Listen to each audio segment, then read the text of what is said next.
ਚੰਗੀ ਪੱਤਰਕਾਰਤਾ ਦਾ ਸਾਥ ਦੇਣ ਲਈ ਇਸ ਚੈਨਲ ਨੂੰ ਸਬਸਕ੍ਰਾਈਬ ਕਰੋ ਅਤੇ ਵੀਡੀਓ ਨੂੰ ਸ਼ੇਅਰ ਕਰਕੇ ਵੱਧ ਤੋਂ ਵੱਧ ਲੋਕਾਂ ਤੱਕ ਪਹੁੰਚਾਓ ਤਾਂ ਜੋ ਆਪਾਂ ਇਸ ਆਪਣੇ ਪਰਿਵਾਰ ਨੂੰ ਹੋਰ ਵੀ ਵੱਡਾ ਕਰ। ਕਿਸਾਨੀ ਅੰਦੋਲਨ ਵੇਲੇ ਮੋਦੀ ਤੇ ਮੋਦੀ ਦਾ ਗੋਦੀ ਮੀਡੀਆ ਜਿਨ੍ਹਾਂ ਪੰਜਾਬ ਦੇ ਕਿਸਾਨਾਂ ਨੂੰ ਖਾਲਿਸਤਾਨੀ ਕਹਿ ਕੇ ਬਦਨਾਮ ਕਰਨ ਦੀ ਨਾਕਾਮ ਕੋਸ਼ਿਸ਼ ਕੀਤੀ ਸੀ, ਅੱਜ ਉਹਨਾਂ ਖਾਲਿਸਤਾਨੀਆਂ ਦੇ ਪੁੱਤਰਾਂ ਨੇ ਹੀ ਭਾਰਤ ਚੀਨ ਸਰਹੱਦ ਤੇ ਭਾਰਤ ਦੀ ਲਾਜ ਬਚਾਈ ਹੈ ਤੇ ਚੀਨੀਆਂ ਨੂੰ ਅੱਗੇ ਲਾ ਭਜਾਇਆ ਹੈ। ਇਸ ਬਾਰੇ ਕਿਸੇ ਵੀ ਗੋਦੀ ਮੀਡੀਆ ਚੈਨਲ ਨੇ ਇੱਕ 5 ਮਿੰਟ ਤੱਕ ਦੀ ਰਿਪੋਰਟ ਨਹੀਂ ਦਿਖਾਈ। ਹਾਲਾਤ ਇੰਨੇ ਗੰਭੀਰ ਸਨ ਕਿ ਦੇਸ਼ ਦੇ ਰੱਖਿਆ ਮੰਤਰੀ ਨੂੰ ਸੰਸਦ ਵਿੱਚ ਇਸ ਘਟਨਾ ਬਾਰੇ ਸਪਸ਼ਟੀਕਰਨ ਦੇਣਾ ਪਿਆ, ਉਹ ਵੀ ਇਸ ਲਈ ਕਿਉਂਕਿ ਕੁਝ ਮੀਡੀਆ ਅਦਾਰੇ ਅਜੇ ਆਪਣੀ ਜ਼ਮੀਰ ਜਗਾਏ ਹੋਏ ਨੇ। ਉਹ ਵੀ ਇਲੈਕਟ੍ਰੋਨਿਕ ਮੀਡੀਆ ਦੇ ਅਦਾਰੇ ਨਹੀਂ ਬਲਕਿ ਪ੍ਰਿੰਟ ਮੀਡੀਆ ਦੇ, ਜਿਵੇਂ ਕਿ ਦਾ ਟ੍ਰਿਬਿਊਨ ਤੇ ਦਾ ਹਿੰਦੂ, ਜਿਨ੍ਹਾਂ ਨੇ ਇਹ ਖਬਰ ਨੂੰ ਨਸ਼ਰ ਕੀਤਾ।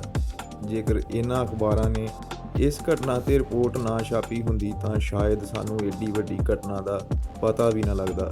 ਵਿਰੋਧੀ ਧਿਰਾਂ ਦੇ ਸਵਾਲਾਂ ਤੋਂ ਬਾਅਦ ਮਜਬੂਰੀ ਵਸ ਸੰਸਦ 'ਚ ਦਿੱਤੇ ਸਪਸ਼ਟੀਕਰਨ ਦਿੰਦਿਆਂ ਰੱਖਿਆ ਮੰਤਰੀ ਨੇ ਕਿਹਾ ਕਿ ਚੀਨ ਅਤੇ ਭਾਰਤ ਦੀ ਫੌਜ ਦੇ ਜਵਾਨਾਂ ਵਿੱਚ ਝੜਪ ਹੋਈ ਹੈ, ਜਿਸ ਤੋਂ ਬਾਅਦ ਦੋਵਾਂ ਪਾਸਿਆਂ ਤੋਂ ਡਾਂਗਾਂ ਸੋਟਿਆਂ ਨਾਲ ਹੋਈ ਜੰਗ 'ਚ ਕੁਝ ਭਾਰਤੀ ਜਵਾਨ ਅਤੇ ਜ਼ਿਆਦਾਤਰ ਫੌਜੀ ਜਵਾਨ ਜ਼ਖਮੀ ਹੋਏ ਹਨ।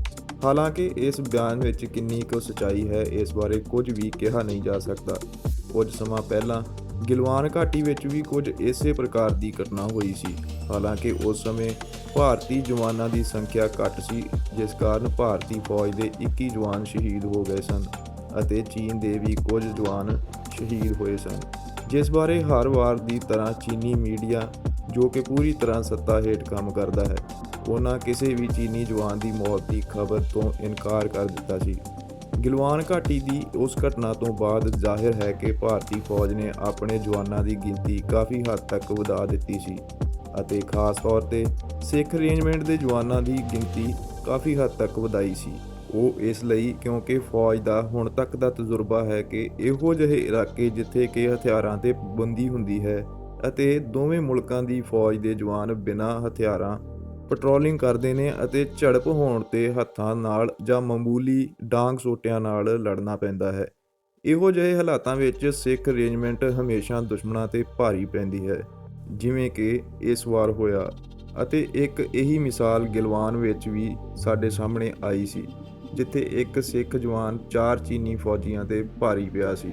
ਸਰਕਾਰ ਦੇ ਅੰਕੜਿਆਂ ਨੂੰ ਜੇ ਇੱਕ ਪਾਸੇ ਰੱਖ ਤਵਾਂਗ ਸਰਹੱਦ ਤੇ ਤੈਨਾਤ ਜਵਾਨਾਂ ਦੀ ਜੇ ਅੱਖੀਂ ਦੇਖੀ ਦੀ ਗੱਲ ਕਰੀਏ ਤਾਂ ਉਹਨਾਂ ਮੁਤਾਬਕ ਕਾਫੀ ਜ਼ਿਆਦਾ ਜਵਾਨ ਇਸ ਝੜਪ ਵਿੱਚ ਜ਼ਖਮੀ ਹੋਏ ਨੇ ਅਤੇ ਜ਼ਿਆਦਾਤਰ ਜ਼ਖਮੀ ਜਵਾਨ ਚੀਨੀ ਫੌਜ ਦੇ ਸਨ ਅਤੇ ਇਹ ਵੀ ਮੰਨਿਆ ਜਾ ਰਿਹਾ ਹੈ ਕਿ ਹੋ ਸਕਦਾ ਹੈ ਕਿ ਜ਼ਖਮੀ ਚੀਨੀ ਜਵਾਨਾਂ ਦੇ ਵਿੱਚੋਂ ਕੁਝ ਦੀ ਮੌਤ ਵੀ ਹੋਈ ਹੋ ਸਕਦੀ ਹੈ, ਕਿਉਂਕਿ ਝੜਪ ਦੌਰਾਨ ਸ਼ੁਰੂ ਤੋਂ ਹੀ ਭਾਰਤੀ ਫੌਜ ਦੇ ਜਵਾਨ ਹਾਵੀ ਰਹੇ ਸਨ।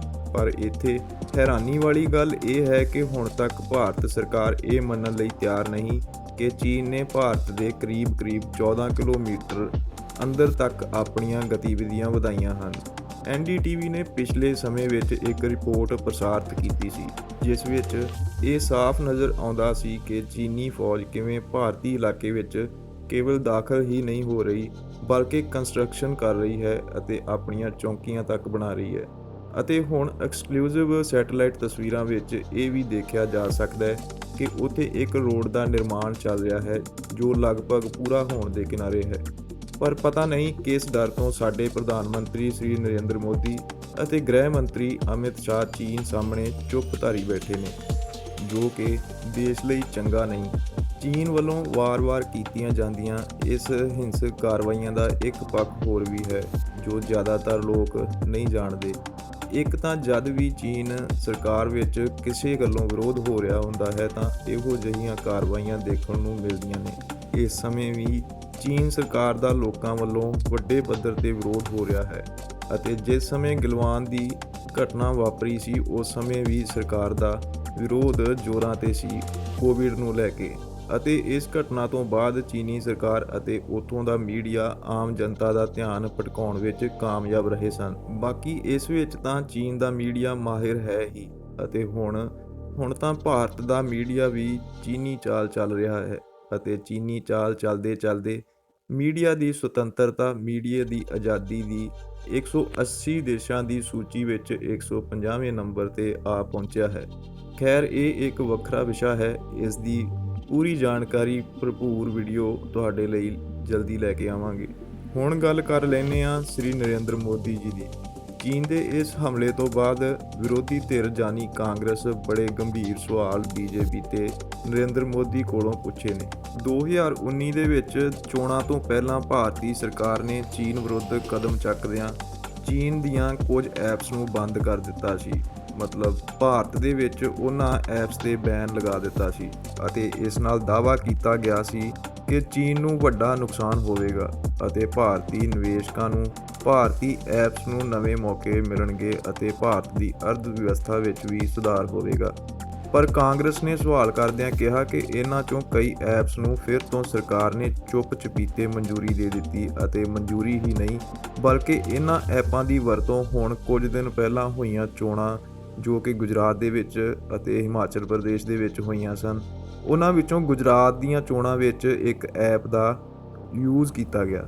ਚੀਨ ਵੱਲੋਂ ਕੀਤੀਆਂ ਜਾਂਦੀਆਂ ਇਹਨਾਂ ਝੜਪਾਂ ਦੀਆਂ ਕੋਸ਼ਿਸ਼ਾਂ ਜਾਂ ਫਿਰ ਕਹਿ ਲਈਏ ਕਿ ਇਹਨਾਂ ਸ਼ਰਾਰਤਾਂ ਦਾ ਇੱਕ ਹੋਰ ਪੱਖ ਵੀ ਹੈ ਜੋ ਕਿ ਸਿੱਧਾ ਭਾਰਤ ਦੀ ਅਰਥ ਵਿਵਸਥਾ ਦੇ ਨਾਲ ਜੁੜਿਆ ਹੈ ਅਤੇ ਭਾਰਤ ਅਤੇ ਚੀਨ ਦੇ ਲੈਣ ਦੇਣ ਦੇ ਸਬੰਧਾਂ ਦੇ ਨਾਲ ਜੁੜਿਆ ਹੈ। ਹੁਣ ਤੱਕ ਭਾਰਤ ਦੇ ਵਿੱਚ ਜਿੰਨੀਆਂ ਵੀ ਕਾਰਵਾਈਆਂ ਚੀਨ ਵੱਲੋਂ ਝੜਪਾਂ ਦੀਆਂ ਜਾਂ ਕੀਤੀਆਂ ਗਈਆਂ ਉਸ ਤੋਂ ਬਾਅਦ ਵੀ ਚੀਨ ਦਾ ਵਪਾਰ ਭਾਰਤ ਦੇ ਵਿੱਚ ਜ਼ਿਆਦਾ ਵਧਿਆ ਨਾ ਕਿ ਘਟਿਆ ਅਤੇ ਜਿੰਨਾ ਵੀ ਵਪਾਰ ਭਾਰਤ ਅਤੇ ਚੀਨ ਆਪਸ ਵਿੱਚ ਕਰਦਾ ਹੈ ਉਸ ਦਾ 75% ਫਾਇਦਾ ਜੋ ਹੈ ਉਹ ਚੀਨ ਨੂੰ ਮਿਲਦਾ ਹੈ ਅਤੇ 25 ਜਾਂ 24% ਕਹਿ ਲਈਏ ਭਾਰਤ ਦੇ ਹਿੱਸੇ ਆਉਂਦਾ ਹੈ। ਫਿਰ ਵੀ ਪਤਾ ਨਹੀਂ ਕਿਉਂ ਭਾਰਤ ਸਰਕਾਰ ਚੀਨ ਦੇ ਨਾਲ ਆਪਣੇ ਵਪਾਰਕ ਸਬੰਧਾਂ ਨੂੰ ਫਿਰ ਵੀ ਕਾਇਮ ਰੱਖੇ ਹੋਏ ਹੈ ਜਾਂ ਕਹਿ ਲਈਏ ਕਿ ਵੱਡੇ ਬਿਜ਼ਨਸਮੈਨ ਜੋ ਕਿ ਚਾਈਨਾ ਤੋਂ ਵਪਾਰ ਕਰਦੇ ਨੇ ਔਰ ਚਾਈਨਾ ਦੀਆਂ ਬਣੀਆਂ ਹੋਈਆਂ ਚੀਜ਼ਾਂ ਨੂੰ ਭਾਰਤ ਦੇ ਵਿੱਚ ਸਸਤੇ ਮੁੱਲ ਤੇ ਵੇਚਦੇ ਨੇ, ਉਹਨਾਂ ਦਾ ਫਾਇਦਾ ਕਰਨ ਲਈ ਸਰਕਾਰ ਚੁੱਪ ਬੈਠੀ ਹੈ। ਵੀਡੀਓ ਨੂੰ ਇੱਥੇ ਹੀ ਖਤਮ ਕਰਦੇ ਹਾਂ। ਧੰਨਵਾਦ।